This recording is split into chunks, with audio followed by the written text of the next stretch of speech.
ನಮಸ್ಕಾರ ಸ್ನೇಹಿತರೆ.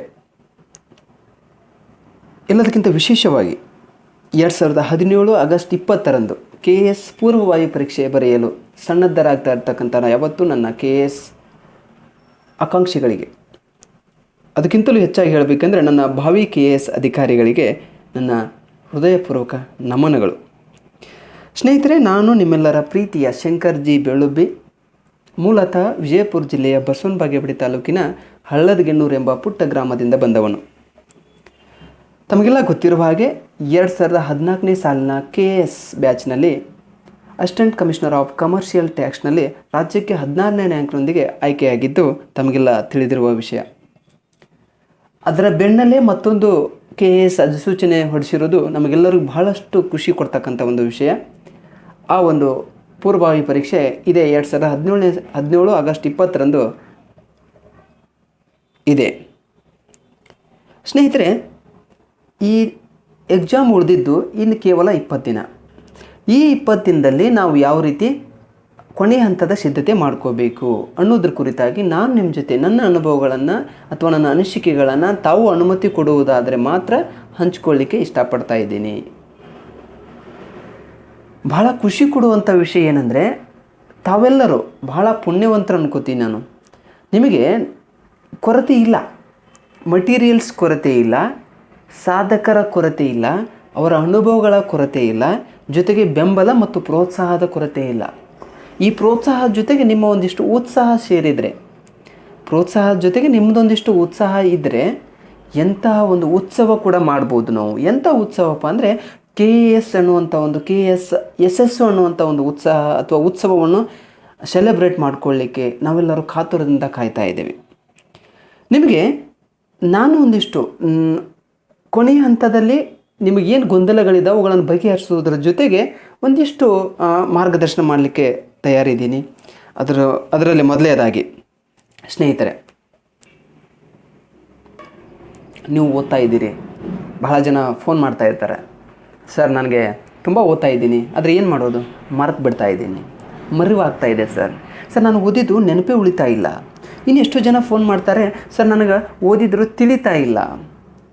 ಇನ್ನು ಎಷ್ಟೋ ಜನ ಕರೆ ಮಾಡಿ ಅಥವಾ ವಾಟ್ಸಪ್ ಫೇಸ್ಬುಕ್ ಮೂಲಕ ಸಂದೇಶಗಳನ್ನು ಕಳಿಸಿ ತಮ್ಮ ಸಮಸ್ಯೆಗಳನ್ನು ಹೇಳ್ಕೊಳ್ಳೋದ್ರಲ್ಲಿ ಪ್ರಮುಖವಾದಂಥ ವಿಷಯಗಳೆಂದರೆ, ಸರ್ ನನಗೆ ಎಷ್ಟೇ ಓದಿದರೂ ಕೂಡ ಟೈಮ್ ಸಾಲ್ತಿಲ್ಲ, ಓದೋದು ತುಂಬ ಇದೆ, ಟೈಮ್ ತುಂಬ ಕಡಿಮೆ ಇದೆ, ಎಕ್ಸಾಮ್ ಹತ್ತಿರ ಬಂದಾಗ ತುಂಬ ಟೆನ್ಷನ್ ಆಗ್ತಾಯಿದೆ ಸರ್, ನನಗೆ ಗೊಂದಲ ಆಗ್ತಾಯಿದೆ, ಭಯ ಆಗ್ತಾಯಿದೆ, ಎಕ್ಸಾಮ್ ನಮ್ಮ ಕಡೆ ಆಗಲ್ವೇನೋ ಅನ್ನುವಂಥ ಒಂದು ಭಯ ಕಾಡ್ತಾ ಇದೆ. ಹೀಗೆ 10 ಹಲವು ಪ್ರಶ್ನೆಗಳು, 10 ಹಲವು ಸಮಸ್ಯೆಗಳು ನನಗೆ ಬಂದು ಮುಟ್ತಾ ಇರ್ತಾವೆ. ಅವರೆಲ್ಲರಿಗೂ ನಾನು ಸಾಕಷ್ಟು ಸಾಂತ್ವನ ಹೇಳಿದ್ದೀನಿ, ಸಾಕಷ್ಟು ಸಲಹೆಗಳನ್ನು ಕೊಟ್ಟಿದ್ದೀನಿ. ಸ್ನೇಹಿತರೆ, ಈ ರೀತಿಯ ಸಮಸ್ಯೆಗಳನ್ನು ನೀವು ಎದುರಿಸ್ತಾ ಇರ್ಬೋದು. ನಿಮಗೂ ಕೂಡ ಈ ಥರ ಗೊಂದಲಗಳಿರ್ಬೋದು, ನಿಮಗೂ ಈ ಥರ ಸಮಸ್ಯೆಗಳನ್ನು ಕಾಡ್ತಾ ಇರ್ಬೋದು. ಈ ಎಲ್ಲ ಭಾವನೆಗಳ ಮಧ್ಯೆ ನೀವು ಓದ್ತಾ ಕುಳಿತಾಗ ಏನೇನೋ ಯೋಚನೆಗಳು ಬರ್ತಿರ್ತವೆ.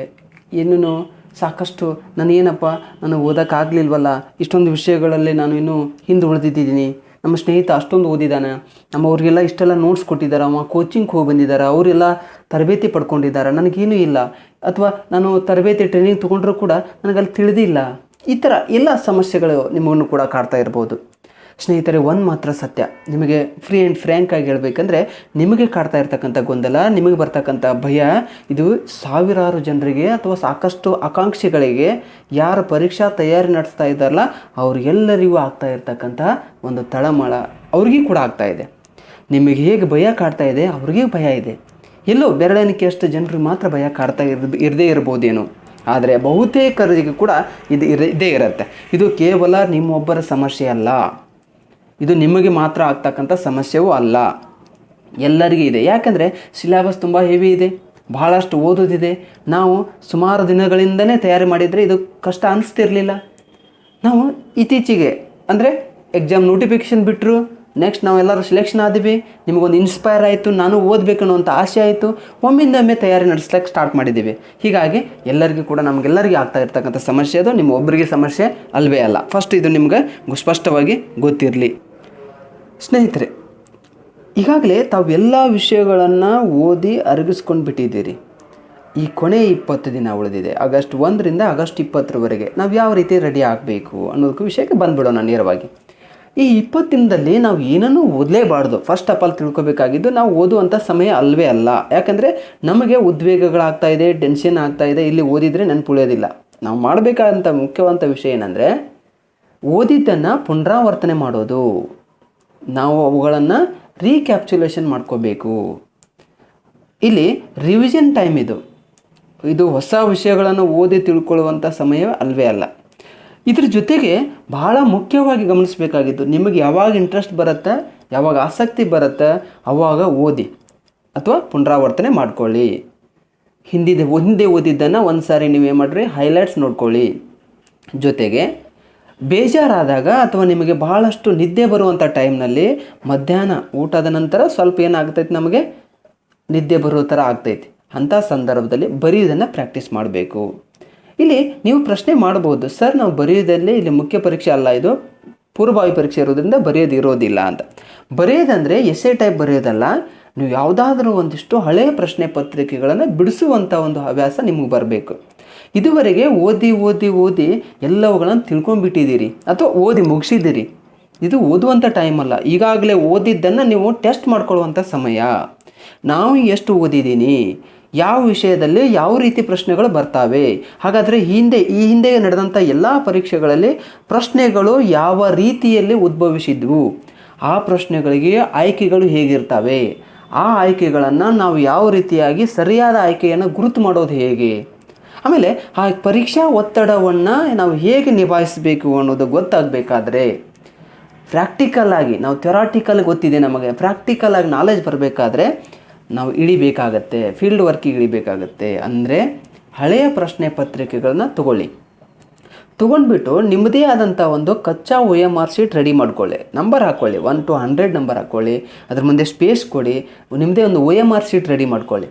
ರೆಡಿ ಮಾಡಿಕೊಂಡು ಟೈಮ್ ಹಾಕ್ಕೊಳ್ಳಿ. ನಾನು ಬೆಳಿಗ್ಗೆ 9 ಗಂಟೆಗೆ ಕೂಡ್ತಾ ಇದ್ದೀನಿ, ತಿಂಡಿ ಅದು ಎಲ್ಲ ಮುಗಿಸ್ಕೊಂಡು, ಸ್ನಾನ ತಿಂಡಿ ಬೆಳಗಿನ ಮುಂಜಾನೆ ಏನು ಕಾರ್ಯಕ್ರಮಗಳಿದ್ದಾವೆ ಎಲ್ಲವುಗಳ ಮುಗಿಸ್ಕೊಂಡು 9 ಗಂಟೆಗೆ ಯಾವುದೋ ಒಂದು ಹಳೆ ಪ್ರಶ್ನೆ ಪತ್ರಿಕೆಯನ್ನು ಇಟ್ಕೊಂಡು ಟೈಮ್ ಹಚ್ಚಬೇಕು. ವಾಚ್ ಇಟ್ಕೊಂಡು ಟೈಮ್ ಹಚ್ಚಿ 9 ಗಂಟೆಗೆ ಕೂತ್ಕೊಂಡ್ರಿ ಅಂದರೆ ಹೆಂಗಿರಬೇಕಪ್ಪ ಅಂದರೆ ಯಾವುದೇ ಕಾರಣಕ್ಕೂ ಡಿಸ್ಟರ್ಬೆನ್ಸ್ ಆಗಬಾರ್ದು, ಎಲ್ಲಿ ಹೊರಗೆ ಕೂಡ ಹೋಗಬಾರ್ದು. ನೀವು ಎಕ್ಸಾಮ್ ನಡೆದಿದೆ ಅಂತ ಭಾವಿಸ್ಕೋಬೇಕು. 9 ಗಂಟೆಗೆ ಸ್ಟಾರ್ಟ್ ಮಾಡಿ 12 ಗಂಟೆ ಅಥವಾ ನೀವು ಎಷ್ಟು 2 ಗಂಟೆ ನಿಗದಿಪಡಿಸ್ಕೊತಿರೋ ಅಥವಾ 3 ಗಂಟೆ ನಿಗದಿಪಡಿಸ್ಕೊಂಡು ಆ ಸಮಯದಲ್ಲಿ ಎಲ್ಲ ಪ್ರಶ್ನೆಗಳಿಗೆ ಉತ್ತರವನ್ನು ಬಿಡಿಸ್ಲಿಕ್ಕೆ ಟ್ರೈ ಮಾಡಿ.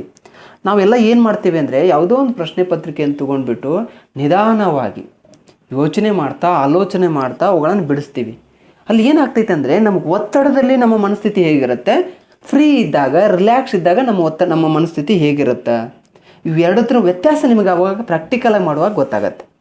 ಆ ಒಂದು ದೃಷ್ಟಿಯಿಂದ ಸ್ನೇಹಿತರೆ, ನಾನು ನಿಮಗೆ ಕೊಡ್ತಕ್ಕಂಥ ಮೊದಲ ಸಲಹೆ ಏನಂದರೆ ಹಿಂದಿನ ಪ್ರಶ್ನೆ ಪತ್ರಿಕೆಗಳನ್ನು ನಿಮ್ಮದೇ ಆದಂಥ ಒಂದು OMR ಶೀಟ್ ರೆಡಿ ಮಾಡಿಕೊಂಡು ನೀಟಾಗಿ ಕೂತ್ಕೊಂಡು ಸರಿಯಾದಂಥ ನಿಗದಿತ ಟೈಮ್ ಹಾಕ್ಕೊಂಡು ಬಿಡಿಸಿ, ಎಕ್ಸಾಮ್ ಟೈಮ್ ಏನು ನಿಗದಿಪಡಿಸಿದಾರಲ್ಲ ಎಷ್ಟು ಟೈಮ್ ಇದೆಯಲ್ಲ ಅಷ್ಟೇ ಟೈಮ್ದಲ್ಲಿ ಆ ಪ್ರಶ್ನೆ ಪತ್ರಿಕೆಯನ್ನು ಬಿಡಿಸ್ಲಿಕ್ಕೆ ಪ್ರಯತ್ನ ಪಡಿ. ಅದು ಉತ್ತರ ಸರಿ ಆಗ್ತಿತ್ತು ತಪ್ಪಾಗ್ತಿತ್ತು ಎರಡನೇ ಮಾತದು. ಉತ್ತರ ಎಷ್ಟು ಮಾರ್ಕ್ಸ್ ಬರ್ತಾ ಮುಖ್ಯ ಅಲ್ಲ. ಇಲ್ಲಿ ಆ ಒತ್ತಡವನ್ನು, ಆ ಪರಿಸ್ಥಿತಿಯನ್ನು ನಾನು ಹೇಗೆ ಚಾಕಚಕ್ಯತೆಯಿಂದ ನಿಭಾಯಿಸಬಲ್ಲೆ ಅಥವಾ ಏನೆಲ್ಲ ಕುಂದುಕೊರತೆಗಳು ನನಗೆ ಬರ್ತಾವೋ ಅನ್ನೋದನ್ನು ನೀವು ಆ ಒಂದು ಸಂದರ್ಭದಲ್ಲಿ ಕಾಣ್ಕೋತೀರಿ. ಅದಕ್ಕೋಸ್ಕರ ಹಳೆಯ ಪ್ರಶ್ನೆ ಪತ್ರಿಕೆಗಳನ್ನು ಕೂತ್ಕೊಂಡು ಬಿಡಿಸಿ. ನೀವು ಎಷ್ಟು ಬಿಡಿಸ್ತಾ ಹೋಗ್ತೀರಿ ಅಷ್ಟು ಅನುಭವ ಹೆಚ್ಚಾಗ್ತೈತಿ, ಅಷ್ಟು ಭಯ ಹೋಗ್ತೈತಿ, ಕಾನ್ಫಿಡೆನ್ಸ್ ಲೆವೆಲ್ ಬಿಲ್ಡಪ್ ಆಗ್ತೈತಿ. ಎಷ್ಟೆಲ್ಲ ಓದಿದ್ರೂ ಕೂಡ ಇದನ್ನು ಮಾಡದೇ ಇದ್ದರೆ ಎಕ್ಸಾಮ್ನಲ್ಲಿ ನಿಮಗೇನಾಗ್ತೈತಿ, ಅದು ಆ ಒಂದು ಭಯ ಸ್ಟಾರ್ಟ್ ಆಗುತ್ತೆ. ಈಗಾಗಲೇ ಸುಮಾರು ಒಂದು 10ರಿಂದ 20 ಪ್ರಶ್ನೆ ಪತ್ರಿಕೆಗಳನ್ನು ಬಿಡಿಸಿ ತಯಾರಿ ಮಾಡಿಕೊಂಡಿದ್ದೇ ಆದರೆ ನಿಮ್ಮ ಪೂರ್ವಭಾವಿ ಪರೀಕ್ಷೆ ನಗ್ತಾ ಆಟ ಆಡ್ತಾ ತಮಾಷೆ ಮಾಡ್ತಾ ಖುಷಿಯಿಂದ ಬಹಳಷ್ಟು ಯಾವುದೇ ಭಯಭೀತರಿಲ್ಲದೆ ಭಯಮುಕ್ತವಾಗಿ ಪರೀಕ್ಷೆಯನ್ನು ಎದುರಿಸಲಿಕ್ಕೆ ಸಾಧ್ಯ ಆಗ್ತೈತಿ. ಖಂಡಿತ ಈ ಒಂದು ನಾನು ಹೇಳ್ತಾ ಇರ್ತಕ್ಕಂಥ ಈ ಒಂದು ಸಲಹೆಯನ್ನು ಸ್ವೀಕಾರ ಮಾಡಿ ಈ ನಿಟ್ಟಿನಲ್ಲಿ ಕಾರ್ಯಶೀಲರಾಗಿ ನಿಜವಾಗ್ಲಂತೂ ಒಳ್ಳೆಯ ಒಂದು ಪ್ರತಿಫಲ ನಿಮಗೆ ಸಿಗ್ತೈತಿ ಅಂತ ಹೇಳ್ತಾ, ಹಳೆಯ ಪ್ರಶ್ನೆ ಪತ್ರಿಕೆ ಬಿಡಿಸುವುದ್ರ ಜೊತೆಗೆ ಮುಖ್ಯ ಪರೀಕ್ಷೆ ಪೂರ್ವಭಾವಿ ಪರೀಕ್ಷೆಯಲ್ಲಿ ಪೇಪರ್ 1 ಮತ್ತು ಪೇಪರ್ 2 ಇರುತ್ತೆ. ಇದ್ರಾಗ ನಿಮ್ಮ ಸ್ಕೋರಿಂಗ್ ಸಬ್ಜೆಕ್ಟ್ ಹೇಳ್ಬಿಡ್ತೀನಿ. ಅದಕ್ಕಿಂತ ಮುಂಚೆ ಭಾಳ ಸ್ನೇಹಿತರು ಫೋನ್ ಮಾಡಿ ಕೇಳೋದೇನೆಂದರೆ, ಸರ್ ನಾವು KS ಪೂರ್ವಭಾವಿ ಪರೀಕ್ಷೆಯಲ್ಲಿ ಎಷ್ಟು ಅಂಕ ಪಡೆದ್ರೆ ನಾವು ಸೆಲೆಕ್ಷನ್ ಆಗ್ತೀವಿ ಅಂತ ಕೇಳ್ತಾರೆ. ಇದು ಉತ್ತರಿಸಲಿಕ್ಕೆ ತುಂಬ ಕಷ್ಟ ಆದರೂ ಕೂಡ, ಯಾಕೆಂದರೆ ಪ್ರಶ್ನೆ ಪತ್ರಿಕೆಗಳ ಒಂದು ಕ್ವಾಲಿಟಿ ಮೇಲೆ ಅದು ಭಾಳ ಕ್ಲಿಷ್ಟಕರ ಇದ್ದರೆ ತುಂಬ ಕಡಿಮೆ ನಿಲ್ಲತ್ತೆ, ತುಂಬ ಸುಲಭ ಇದ್ದರೆ ಭಾಳಷ್ಟು ಹೈ ನಿಂದಿರ್ತೈತಿ ಕಟ್ ಆಫು. ಹೀಗಾಗಿ ನಾವು ನಿರ್ದಿಷ್ಟವಾಗಿ ಹೇಳೋಕ್ಕಾಗೋದಿಲ್ಲ. ಆದಾಗ್ಯೂ ಕೂಡ ಒಂದು ಆನ್ಲೈನ್ ಎವರೇಜ್ ಹೇಳಬೇಕಂದ್ರೆ ನಾನು ಆಗಲೇಬೇಕು ಅಥವಾ ಇಷ್ಟು ತೊಗೊಂಡ್ರೆ ನಾನು ಆಗ್ತೀನಿ ಅನ್ನೋಂಥ ಒಂದು ನಿಮ್ಮಲ್ಲಿ ಅಟಿಟ್ಯೂಡ್ ಇದ್ದರೆ, ಮನೋಭಾವನೆ ಇದ್ದರೆ, ಒಂದು ಕ್ಯಾಲ್ಕುಲೇಷನ್ ಪ್ರಕಾರ 200 ಮಾರ್ಕ್ಸ್ ತೊಗೊಂಡ್ರೆ ಔಟ್ ಆಫ್ 400 ಮಾರ್ಕ್ಸಿಗೆ ಅಂದರೆ 400ಕ್ಕೆ 200 ಅಂಕ ಪಡೆದಿದ್ದೇ ಆದರೆ ನೀವು ಎಂತಹ ಕಠಿಣ ಪ್ರಶ್ನೆ ಪತ್ರಿಕೆ ಇರಲಿ, ಎಂತಹ ಸುಲಭ ಪ್ರಶ್ನೆ ಪತ್ರಿಕೆ ಇದ್ದರೂ ಕೂಡ ನೀವು ಮುಖ್ಯ ಪರೀಕ್ಷೆಗೆ ಅರ್ಹತೆ ಪಡಿತೀರಿ.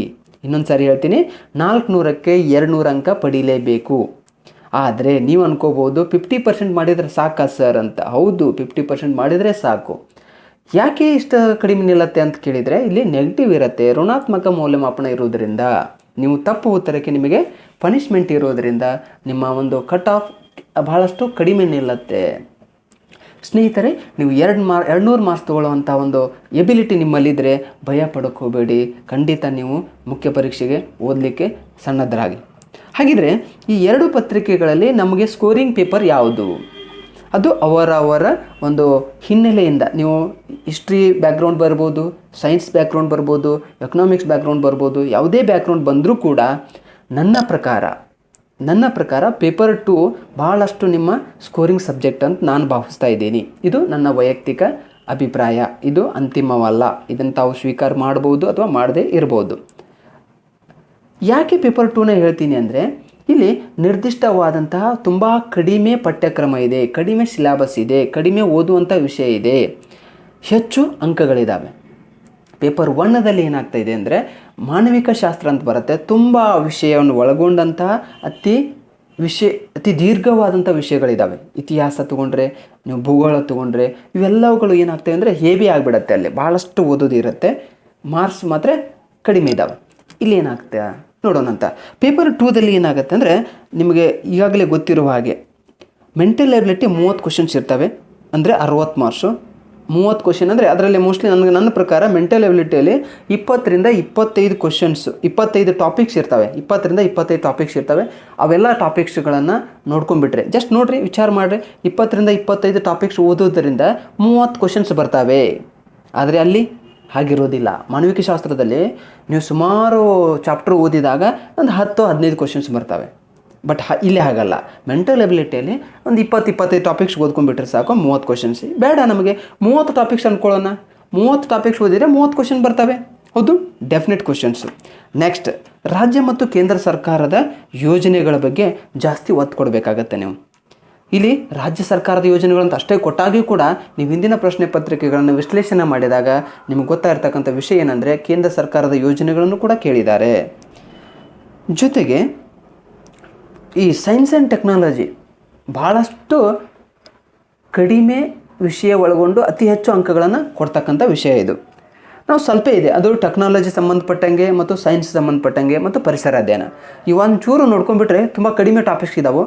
ಸ್ವಲ್ಪ ವಿಷಯ ಆದರೆ ಆಳವಾಗಿ ಓದ್ಕೊಂಡ್ಬಿಟ್ರೆ ಖಚಿತವಾದಂಥ ಹೆಚ್ಚು ಅಂಕಗಳು ಬರ್ತವೆ. ನೀವು ಇಲ್ಲಿ ಹಬ್ಬ ಅಂದರೆ ನನ್ನ ಪ್ರಕಾರ ಪೇಪರ್ 2ದಲ್ಲೇ 60% ಸ್ಕೋರ್ ಆಗುತ್ತೆ, ಪೇಪರ್ 1 40% ಸ್ಕೋರ್ ಆಗುತ್ತೆ. 100%ನಲ್ಲಿ ಜಾಸ್ತಿ ಸ್ಕೋರ್ ಆಗೋದು ಪೇಪರ್ 2. ಸೊ ಸಾಧ್ಯವಾದಷ್ಟು ರಾಷ್ಟ್ರೀಯ ಅಂತಾರಾಷ್ಟ್ರೀಯ ಪ್ರಚಲಿತ ಘಟನೆಗಳನ್ನು ನೋಡ್ಕೊಳ್ಳಿ. ಇಲ್ಲಿ ಪ್ರಚಲಿತ ನಿಮ್ಮ ಒಂದು ಈ ಪೂರ್ವಭಾವಿ ಪರೀಕ್ಷೆಯಲ್ಲಿ ಅತಿ ಹೆಚ್ಚು ನಿರ್ಧಾರ ಮಾಡ್ತಕ್ಕಂಥ, ಈ ನಿಮ್ಮ ಯಶಸ್ಸನ್ನು ನಿರ್ಧಾರ ಮಾಡ್ತಕ್ಕಂಥದ್ದೇ ಪ್ರಚಲಿತ, ಕರೆಂಟ್ ಇವೆಂಟ್ಸನ್ನು ನೋಡ್ತಾ ಹೋದಂಗೆ ಭಾಳಷ್ಟು ಜನರ ಸಮಸ್ಯೆ ಏನಂದರೆ, ಕರೆಂಟ್ ಇವೆಂಟ್ಸು ಅಥವಾ ಪ್ರಚಲಿತ ವಿದ್ಯಮಾನಗಳನ್ನು ಎಷ್ಟು ದಿನಗಳಿಂದ ಅಥವಾ ಎಷ್ಟು ತಿಂಗಳದ್ದು ಓದಬೇಕು ಅಂತ ಕೇಳ್ತಾರೆ. ಭಾಳಷ್ಟು ಸಾಧಕರನ್ನು ಸಂಪರ್ಕಿಸಿದಾಗ ನಿಮಗೆ ಗೊತ್ತಿರ್ತಕ್ಕಂಥ ಒಂದು ವಿಷಯ ಏನಂದರೆ, ಪರೀಕ್ಷಾ ದಿನಾಂಕದ ಹಿಂದಿನ 1 ವರ್ಷದ ಪ್ರಚಲಿತ ವಿದ್ಯಮಾನ ಓದ್ಕೊಳ್ರಿ ಅಂತ ಹೇಳ್ತಾರೆ. ಈಗ ಆಗಸ್ಟ್ 20 ಇದೆ ಅಂದರೆ ಅದರ ಹಿಂದಿನ 1 ವರ್ಷದವರೆಗಿನ ಪ್ರಚಲಿತ ಘಟನೆಗಳನ್ನು ನೋಡ್ಕೋಬೇಕು ಅಂತ. ಆದರೆ ಇನ್ನೂ ಒಂಚೂರು ಮುಂದೆ ಹೋಗಿಬಿಟ್ಟು 1 ಅಥವಾ 1.5 ವರ್ಷ, ನಾವು ಆಗಸ್ಟ್ 20 ಅಂದರೆ 2016 ಆಗಸ್ಟ್ನಿಂದ ಓದೋದಕ್ಕಿಂತ 2016 ಜನವರಿಯಿಂದ ಓದಿದರೆ ಎಲ್ಲೋ ಒಂದು 10 ಕ್ವಶನ್ ಮಿಸ್ ಆಗಿತ್ತು ಅಂದರೆ ಅದು ಕೂಡ ಕವರ್ ಆಗ್ತೈತಿ. ಈ ಕರೆಂಟ್ ಅಫೇರ್ಸನ್ನು ಯಾವ ರೀತಿ ಓದಬೇಕು, ಯಾವುದಕ್ಕೆ ಹೆಚ್ಚು ಒತ್ತು ಕೊಡಬೇಕು ಅಂತ ಕೇಳಿದಾಗ, ನಾವು ಹಿಂದಿನ ಪ್ರಶ್ನೆ ಪತ್ರಿಕೆಗಳನ್ನು ವಿಶ್ಲೇಷಣೆ ಮಾಡಿ ನನ್ನ ಅನುಭವದ ಆಧಾರದ ಮೇಲೆ ಹೇಳುವುದಾದರೆ ಆಗಸ್ಟ್ 20, 2017 ಇದು ನಿಮ್ಮ ಪೂರ್ವಭಾವಿ ಪರೀಕ್ಷಾ ದಿನಾಂಕ. ಇದರ ಹಿಂದಿನ 6 ತಿಂಗಳಲ್ಲಿ 60% ಕ್ವಶನ್ಸ್ಗಳು ಬರ್ತವೆ. 60% ಕ್ವಶನ್ಸು ಪರೀಕ್ಷಾ ದಿನಾಂಕದ ಹಿಂದಿನ 6 ತಿಂಗಳು ಬರ್ತವೆ. ಇನ್ನು ಉಳಿದಂಥ 40 ಕ್ವಶನ್ಸ್, ನಾನು ಹೇಳ್ತಾ ಇದ್ದು ಕರೆಂಟ್ ಅಫೇರ್ಸ್ ಮೇಲೆ ಇರ್ತಕ್ಕಂಥ ಕ್ವಶನ್ಗಳಲ್ಲೇ 60% ಎಕ್ಸಾಮ್ ಡೇಟ್ನ ಹಿಂದಿನ 6 ತಿಂಗಳು ಬಂದರೆ, ಉಳಿದಂಥ 6 ತಿಂಗಳು ಅಥವಾ 8 ತಿಂಗಳು ಅಥವಾ 10 ತಿಂಗಳಿನಲ್ಲಿ 40% ಕ್ವಶನ್ಸ್ ಅರೈಸ್ ಆಗ್ತವೆ. ನಾವು ಓದೋದ್ರಾಗ ಇತ್ತೀಚಿನ 6 ತಿಂಗಳದ್ದು ಜಾಸ್ತಿ ಫೋಕಸ್ ಮಾಡಬೇಕು. ಕರೆಂಟ್ ಇವೆಂಟ್ಸ್ನಲ್ಲೇ ಜಾಸ್ತಿ ಮತ್ತೆ ಯಾವುದು ಫೋಕಸ್ ಮಾಡಬೇಕಂದ್ರೆ ಇತ್ತೀಚಿನ 6 ತಿಂಗಳು, ಆಗಸ್ಟ್ 20ರಿಂದ ಹಿಂದ್ಗಡೆ ಹೋಗ್ಬಿಟ್ರೆ ನಾವು ಫೆಬ್ರವರಿ ಅಥವಾ ಮಾರ್ಚ್ನಿಂದ ಹಿಡ್ಕೊಂಡು ಆಗಸ್ಟ್ನವರೆಗೆ ಏನು 6 ತಿಂಗಳಿದೆಯಲ್ಲ, ಈ 6 ತಿಂಗಳಲ್ಲಿರ್ತಕ್ಕಂಥ ನಡೆದಂಥ ಘಟನಾವಳಿಗಳು, ಅದು ರಾಜ್ಯ ಮಟ್ಟದಲ್ಲಿ ಮತ್ತು ರಾಷ್ಟ್ರ ಮಟ್ಟದಲ್ಲಿ ಅಥವಾ ಜಾಗತಿಕ ಮಟ್ಟದಲ್ಲಿ ನಡೆದಂತಹ ಪ್ರಚಲಿತ ವಿದ್ಯಮಾನಗಳ ಕಡೆ ಹೆಚ್ಚು ನಾವು ಗಮನ ಕೊಡಬೇಕು. ಹೆಚ್ಚು ಆಳವಾದಂಥ ಒಂದು ಅಧ್ಯಯನ ಮಾಡಿದ್ದೇ ಆದರೆ ಪ್ರಚಲಿತ ವಿದ್ಯಮಾನಗಳು ನಿಮ್ಮ ಯಶಸ್ಸಿನಲ್ಲಿ ಬಹುಮುಖ್ಯ ಪಾತ್ರವನ್ನು ವಹಿಸ್ತಾವು ಅಂತ ಮತ್ತೊಂದು ಸಲ ಒತ್ತು ಕೊಟ್ಟು ಹೇಳ್ತೀನಿ ನಾನು. ಈ ಪ್ರಚಲಿತ ಆದ ನಂತರ